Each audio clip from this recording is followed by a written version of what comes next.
Hello, this is Madi from Madi Travels. I just wanted to, I know my channel is about traveling and everything, but I feel that since you're following me that you should get some backstory of my life and what I've been through during my 63 years of living. I was born in Miami, Florida, and I came to Ohio when I was an infant. My childhood was not very good. I'm just going to be very honest with everybody and just put it out there. Some people might not be happy about it. Some people still have their heads buried in the sand. Some people act like things never happened the way I'm going to be telling you. But this is my truth, and they know exactly what happened. Growing up, I grew up in a Hispanic, very macho family. My father was an alcoholic abuser, womanizer. My mother was very meek, and she was basically the breadwinner of our family. She worked long hours in the factory to make ends meet for us 4 children. My father basically lived on disabilities and basically roamed the streets with women and drinking, and he would come home at times very abusive and basically hitting us around. And let me just put it this way, my earliest memory as a child, I know people always have wonderful memories growing up and everything, but my earliest memory as a child, there were 4 of us. My mother had put us all under the bed. The door was closed, and we were all crying because my father was trying to beat the door down, telling us he was going to kill us. A family member came to the house and was able to remove him from the home, but that was very tragic to me. That's something that I'll never forget, how things occurred on that day. I remember being under the bed. I remember us all crying, and I remember him banging on the door saying he was going to kill us. It's not a pleasant memory. And I hate to say there wasn't many pleasant memories. There were a few. I'm not going to say that everything was horrible. I mean, I do remember we went to Canada as a family and with my cousins and my uncle, and got a, what do you call those rooms? It's not a room, it's like cabins. We stayed in cabins. I can't remember for how long. I don't know if it was a week or so. But those memories are very scarce. Memories that I do have are not very good. Saying like my father would come home. I remember one time that we had ran out of water, so my mother had filled up pots of water so we would have water. Well, my sister came home and she was wondering, what was that? And she stuck her finger in the water. My father ended up grabbing her by the hair and dragging her on the ground. I mean, he was so abusive, verbally, physically, you name it, especially when he got drunk. And I'm sure there's a lot of people out there that can probably relate to what I'm saying. But, it's your choice on how you want to end up being, because, though I had a childhood that was mostly for me as a girl, it was different for boys because boys had the freedom to do and go about the way they wanted to, because like I said, we were in Hispanic, very macho-ish type family. So boys can go and come as no problem. But girls, me and my sister, to me, it was more like a prison. I was so unhappy. I spent so much time in my room just writing because we weren't allowed to verbalize how we felt. I mean, we had to sit there. Even people would look at us and say, oh, they have the perfect family. But once you open the door to go in, it's a totally different situation. I lived it, so I know. Other people that are listening to this that are family members, I don't know if some know or some don't, but they will now. I take it as a learning experience, but like I said, it all depends on what you want to do with your life after you live something that's not too pleasant. Relationships that I've had with male figures, that's all it was. It was all machoism, growing up that way. And then I remember walking down, I asked my father if he would take me to my grandmother's house, which was pretty far away. And he said no, he had things to do. So he left, and then So I ended up starting to walk to my grandmother's house. And in walking, I wouldn't even say a half mile from where we lived, I saw people on the porch blasting music. And as I was walking by, I was across the street, I wasn't on the same side as the house. But as I was walking by, I saw my father sitting there with drinking and some woman sitting on his lap. He saw me, we met eyes, and I just continued walking like nothing, like I didn't even know who he was. I had no relationship with him at all. You know, I couldn't stand what he stood for, you know. Womanizer. You know, my mother was very meek, so she wasn't one of those type of persons that are confrontational. So she just basically, raised the family as he went about his business, I did have confrontation with him as I got older, like 17 years old. I remember I was home and I was baking a cake. And earlier that day, a student that went to school with me in high school stopped by, and it was a male. So I automatically froze. When he came to the door, my brother knew who he was. He came in and he said he was just visiting all his students that go to school with him. It was summertime, so he decided to stop by. I don't know how he knew where I lived, because we're not allowed to talk to boys. So, of course, inside I was freaking out. So my brother, as soon as you walk in, there's a dining room. We all sat there. I just sat there with my head down. I had no self-esteem at all because being in that situation, girls aren't allowed to do anything. It's like back in the day, type thing. So my self-esteem, I had none. So I was looking down on the ground as my brother was just talking to him, small talk with him. He didn't stay long. And then as I said, I was looking at the ground, and the only thing I can think of was like, oh my gosh, what fresh hell is going to be waiting for me when he leaves, So, and then he left, and my brother, walked him to the door. I didn't say two words, and who was it? Other family members were there too, and they were just sitting at the table too. Stayed, he left. Nighttime came, I was making a cake in the kitchen. My mother was there with her friends in the kitchen. They were just socializing and talking. All of a sudden, my father walks in, drunk, of course.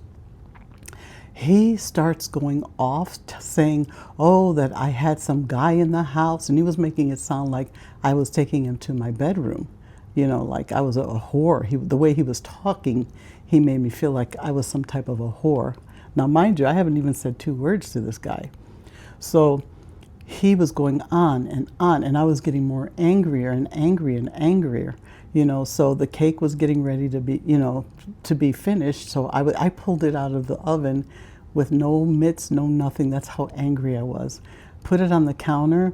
All of a sudden, on the stove, and then all of a sudden, he's just going on and on. My mother was trying to try to change the subject and this and that, and, because she can tell I was getting really angry about what he was saying about me, about his own supposedly daughter.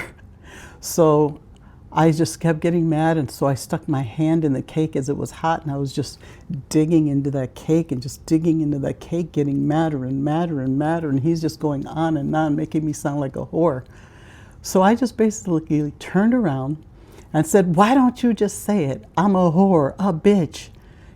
So he grabbed the pen off the counter, and he came to me to stab me with a pen, and the family members, my mother's friends grabbed him, and they pushed me out the door, and I continued screaming. I was so upset.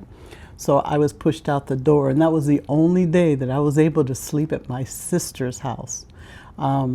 She took me in for overnight, because I'm not allowed to be out of, they have to know every moment where you're at, and this, that, and the other. So yeah, so I didn't want to come back. I was 17. I prayed until I turned 18. I was counting the days that I turned 18 because I was able to leave at 18 years old. I stayed, a family, my best friend also was going through a lot of, abuse in her family and everything. We were going to stay with a married couple that was going to help us out until we got our feet on the ground, getting jobs in an apartment and all that stuff. And what happened was when I turned 18, it was like the prison gates were just opened and the sky just opened up and it was, ah, because now I'm of age and I can get out of there. That's how I felt. So as I was packing, I told my mother that I was leaving. She told me to get all my stuff. So that was fine. So as I was packing and I went into the bathroom to get out my dirty clothes, the door flung open and it hit me against the wall. A family member decided to start beating on me severely. I remember that that day I will never forget. I had a terry cloth green shirt. It had a white stripe like going across diagonally and a pair of jeans on. And he was on top of me, pouncing on me, just beating me up.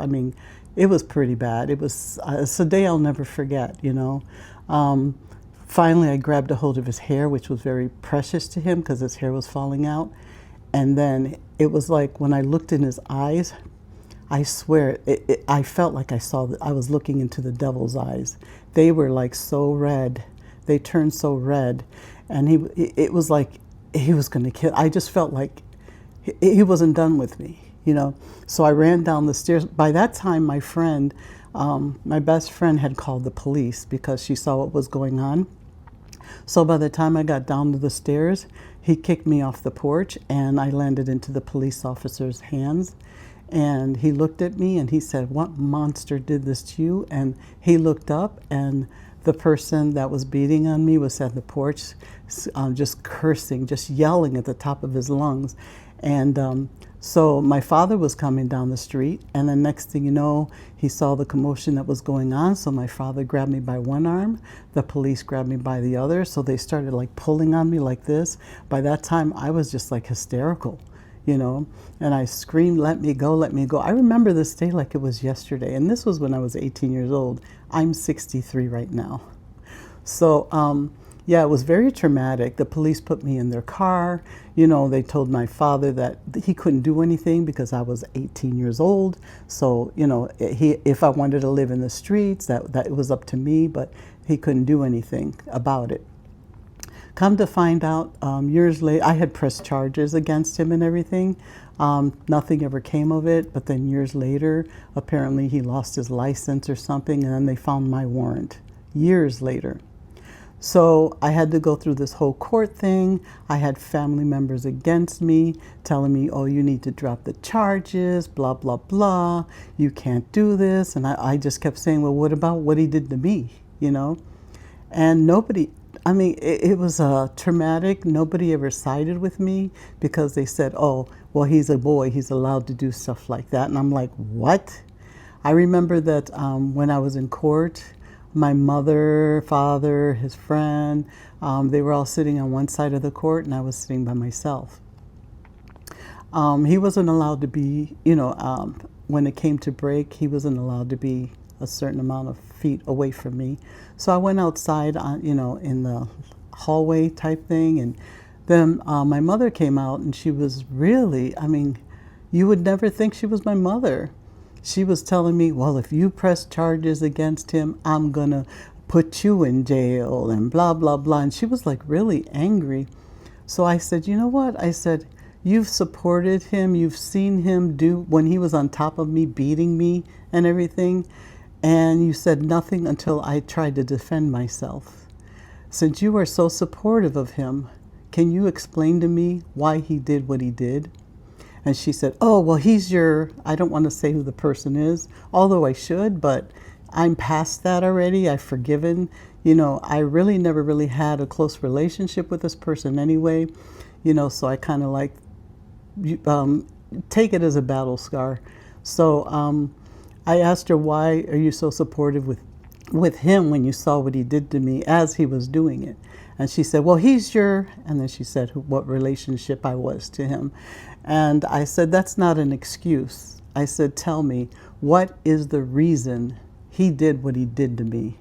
And she just kind of like looked at the ground and I said, "Just what I thought. You don't know either." And then I walked back into the courtroom. But It was difficult. It was that whole thing was difficult for me, you know, and then I ended up dropping the charges because I couldn't stand all the pressure that I was getting. But, you know, I don't know if he's ever forgiven himself for what he did. Um, I hope he didn't carry it into his relationships after that.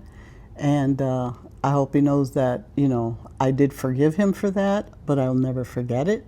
I mean, it was just like it was yesterday. Just like when I was under the bed that day when I was 3 or 4 years old. Very traumatic.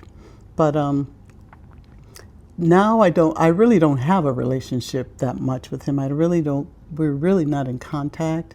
It's more like a surface type relationship, you know. But I've just put that behind me and kept on moving. Relationships that I've had after I moved out when I was 18, it was very difficult for me because I really didn't know what to go by, you know? I mean, I've never really had like a very loving, positive male relationship, you know? So I always ended up getting into relationships that were like, you know, never made me feel special or important or anything like that, you know. And then I met my son's father in my 30s. I had a child when I was 38 years old. I'm actually glad I waited because in my 20s, you know, you like to go out and do things and blah, blah, blah, you know. So it was I had him when I was 38, so he was, when I first met him, he was like really family oriented, very driven, you know. Well, he appeared to be family oriented. You know, he had been married once and he had 4 children. So, and the way he talked about them, and he told me that, you know, he wanted me to meet them because he wants their opinion of me. I mean, I just thought that was great, you know, that he would consider his children like that and the way he spoke about them. So, you know, he got high marks with that. Then I got into the relationship and we were together a little while and I had my son when I was 38, and during that time it was like the cover was not what was in the book. The cover, let's just put it this way, the cover of his book was beautiful. I mean, it had everything you would think you ever wanted in a relationship. But then when you open the book, the pages were empty. So come to find out, he ended up being like a narcissist. He was very power driven in the government. He wanted to become a council person and all that. But problem was, after we broke up, I had to tell him to leave because he started to get verbally abusive. Problem was that I had self-esteem at that time. You know, if I didn't, his words would have cut like a knife, but they just bounced right off of me. And it was just like, I think that was more irritating to him than anything because his words were not sticking. You know, I had confidence in myself because I knew I didn't deserve this. So I had to tell him he had to go. So that really drove him crazy because I don't know if that's the way he was in his past relationship, but past relationships, should I say, but it wasn't working with me. So, because I was very strong and, you know, I built myself up from everything that I went through my childhood. And, you know, I could tell you a lot more stories about my childhood, but I'm just touching the surface just so you know a little bit about it. So anyhow, I made him leave because he was verbally abusive. I vowed when that happened to me, when I was 18, there was no other person ever going to put their hands on me ever. And that's what I live by. If you're out there and you're in an abusive relationship, I suggest that you try to find the strength to get out of it. Family member, friends, anybody, just reach out to anybody. Agency, just anybody, even if you have children. I know it's difficult because I had a son, and I had to raise my son on my own because his father was a deadbeat dad and he was a narcissist, which made it even worse. But everything was basically, like on his behalf, everything is basically for his social media. He wanted people to believe that he was such a wonderful father, just a wonderful person in general, you know. But like I said, after I made him leave, it was very difficult raising a son on your own, on the salary that I was making. So I was trying to make ends meet. You know, I would wear the same things just so I can buy him clothing and, you know, things like that. I remember one day that I was getting paid the next day, but I needed gas money to go to my job to pick up my check so I could buy my son some milk. So it was an option of do I buy my son some milk right now, or do I save that money for gas so I can get my paycheck so I can go to the store and buy him some milk? You know, all I needed was a few dollars to put in my gas tank, you know. It took everything in me to call his father to ask him for a few dollars so I can buy his son some milk. Now, I know at his house, he used to have lots of change and just a lot of money in his sofa cushions. I mean, he had a lot of money in his cushions and stuff. So I knew he had it, and not just in his cushion, but in his wallet, he had it. So I called him and I told him the situation, and I asked him if he can give me a few dollars for some gas money, and I'll never, ever, ever forget his words, ever. He told me, deal with it. Those words, I mean, they cut me like a knife. Deal with it. I was so upset. I hung up, I cried, I didn't know what to do. I ended up calling my best friend, who recently passed away. God rest his soul. And I was crying on the phone. Not even, I'd say about 15, 20 minutes later, he came to my door with the milk, with a gallon of milk. That's something I will never, ever, ever forget, ever. So that was difficult. This video is very hard to make for me. So after he gave me the milk and everything, the next day I got my check. I, put the gas money and all that stuff in my car. So, pardon me, give me a second.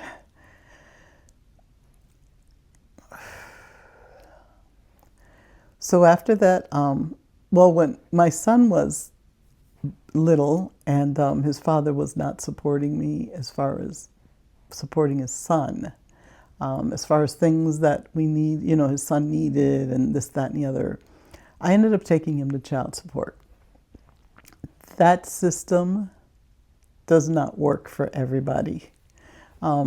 He worked in the government, so I strongly feel that he had a lot of connections to block my child support, So anytime, like for example, he worked for the government, he worked for city council, he worked for the mayor, they were displaying him at City Hall, in pictures. They gave him awards and all this other stuff, but yet child support is telling me that they can't locate him.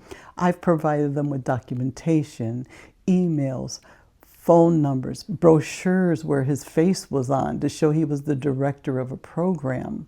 I mean, it was deep, and it was like they turned the other way, and child support department and City Hall were in the same, it wasn't even far away from each other. Well, they could even just walk over there, walk in the building and see his face. He got awards. And then I even contacted the mayor myself by email. Not even 24 hours later, he ends up sending me a message on Messenger telling me, he started just going off, saying, you don't think that I would know what you're trying to do to me? And it's always about me, me, me, me. When you're dealing with a narcissist, it's always about me, me, me, me, me, So I went through a lot with that person, but I'm a strong person, so I take a lot. I've taken a lot all my life. So I fought that child support system. I fought it and fought it and fought it and fought it. And 18 years later, I finally restarted receiving child support for my son. Basically, if he didn't start paying, he would end up in jail. Apparently, the case must have gone to somebody who didn't care who he was. But he ended up starting to pay child support whether he liked it or not. But through the process, oh my gosh, he could not stand me. He hated me so bad because I was trying to make him accountable. You know, nobody, I don't think anybody really tried to make him accountable. And if they did, they were on his bad list, you know. The relationship I have with him, I don't really have one with him. You know, it's very scarce. Every blue moon or something, he might send me a text about something, or I might send him a text about something, but not, I mean, it's very scarce. The only thing we have in common is our son, who is amazing.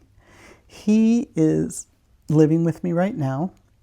He's 26 years old, and he is a singer, songwriter, producer, scorer. I mean, he does it all, and he learned it all on his own.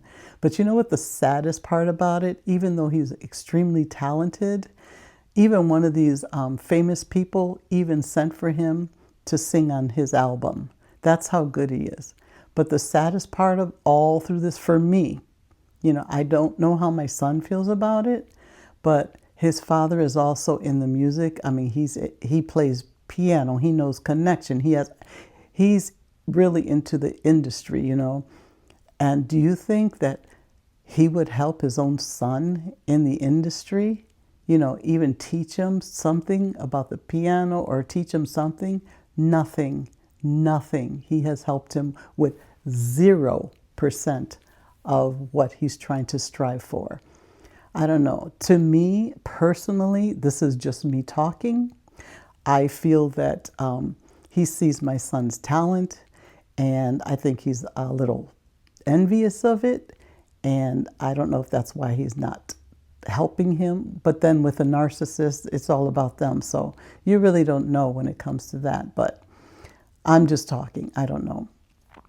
But we have no relationship. So my son, as I said, is staying with me, and he's very talented. And I know down the road, everybody that I'm speaking to right now is going to know his name. I am so proud of this young man. He's my MIP. He knows what that means. But other than that, that's basically my childhood.